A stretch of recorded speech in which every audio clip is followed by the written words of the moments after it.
il biz Azərbaycan Respublikasının müstəqillik tarixində ən əlamətdar günlərdən birini, Konstitusiyamızın 30 illiyini və suverenlik ilimizi qeyd edirik.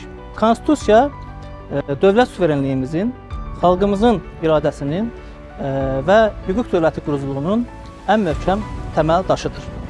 Biz pediatr olaraq Azərbaycandakı gənc nəslimizin, uşaqlarımızın gələcəkdə daha firavan, daha rahat yaşamaq üçün çalışırıq və bunun üçün də Konstitusiyamızı özümüzə zəmanət olaraq görürük.